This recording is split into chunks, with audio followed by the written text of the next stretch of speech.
Alors c'est sur Max Weber. Max Weber qui est le grand sociologue allemand que j'oppose moi souvent à Sombart, parce que Werner Sombart a bien identifié que toute l'ingénierie du capitalisme venait du judaïsme et des juifs. Et d'ailleurs, lui, il le constate, l'analyse et peut-être le déplore à la marge, mais Attali, dans son bouquin Le Juif, le monde et l'argent, en fait, il reprend toute la thèse de Sombart sans le citer pour s'en vanter et s'en gargariser, s'en enorgueillir. Les Juifs, le monde et l'argent, histoire économique du peuple juif, c'est publié chez Fayard. Et là-dedans, Jacques Attali aborde sans détour un sujet tabou. Il développe la thèse novatrice que le peuple inventeur du monothéisme, c'est-à-dire le peuple juif, est aussi le fondateur du capitalisme. Et il ajoute, il n'y a pas de mal à ça. Je vais lire cet extrait de Max Weber, qu'on peut aussi qualifier de profondément antisémite. C'est ce qui hiérarchise effectivement les capitalismes juifs et protestants dans le même sens que les antisémites. Ce n'est pas au judaïsme palestinien de l'époque où ont été composés les textes de l'Ancien Testament qu'il faut penser, mais au judaïsme tel qu'il est peu à peu devenu, après des siècles d'éducation formaliste, légaliste et talmudique. Et encore est-il nécessaire de se montrer extrêmement prudent devant un tel parallèle. L'esprit du judaïsme primitif, porté à une valorisation naïve de la vie en tant que telle, était dépourvu des caractères propres au puritanisme.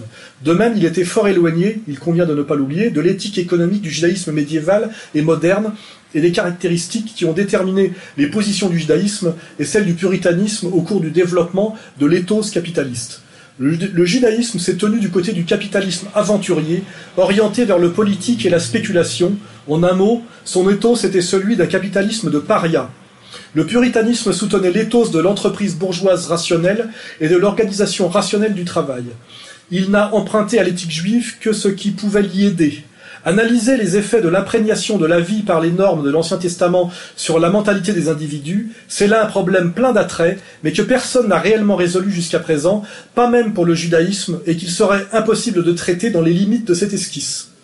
Voilà. Donc c'est très intéressant de dire que Max Weber, que je n'avais pas relu depuis longtemps, fait exactement la même analyse que moi, et que Sombart aussi, sur cette distinction qui est totalement valide encore aujourd'hui, sur le capitalisme entrepreneurial allemand, que montre d'ailleurs aujourd'hui du droit Emmanuel Todd, et sur le capitalisme parasitaire, comprador et financier de Wall Street et de la City. En montrant bien que l'un est protestant et renvoie à un capitalisme vertueux de création d'artefacts et d'emplois, on peut reprocher à la marge le Fordisme, le Taylorisme, etc., et que l'autre est un capitalisme purement parasitaire, comprador, cosmopolite, non enracité, non entrepreneurial, et qui est le cancer du capitalisme actuel, et qui est totalement aujourd'hui identifiable par Wall Street, c'est-à-dire à la fois la Goldman Sachs, mais aussi par la Réserve fédérale américaine, des Bernanke et des Greenspan, c'est-à-dire un capitalisme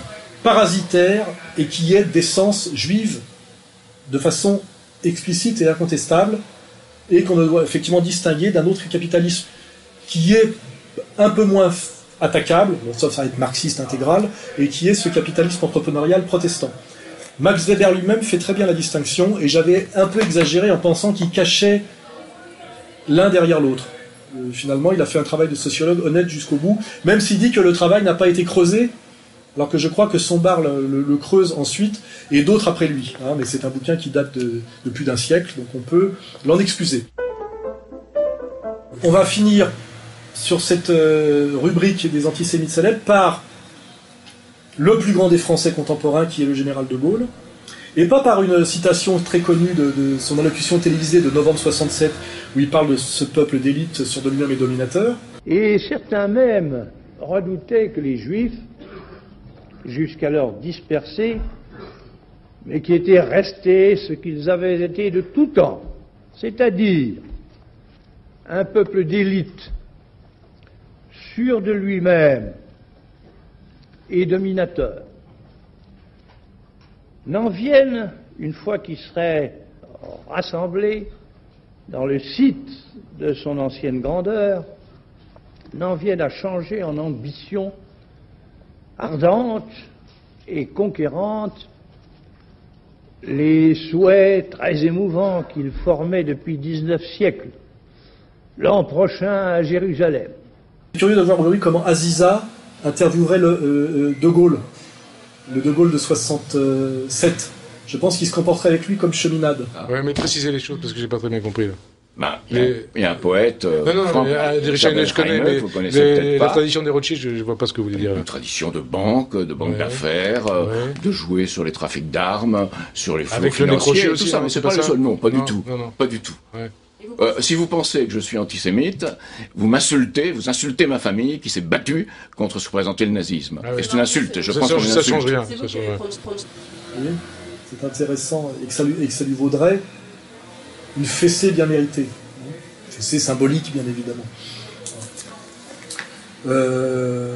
Donc je vais citer De Gaulle. Alors justement, pas De Gaulle de l'appel du 18 juin ou de 67, mais De Gaulle de Lettre de Gaulle à sa mère, datée de Varsovie 1919, extraite du Dictionnaire de Gaulle aux éditions Robert Laffont 2006. Voilà. Donc c'est une correspondance de 1919 du jeune De Gaulle à sa mère. Alors, détestés à mort de toutes les classes de la société, tous enrichis par la guerre, dont ils ont profité sur le dos des Russes, des Boches et des Polonais, et assez disposés à une révolution sociale où ils recueilleraient beaucoup d'argent en échange de quelques mauvais coups. Les Juifs. Voilà.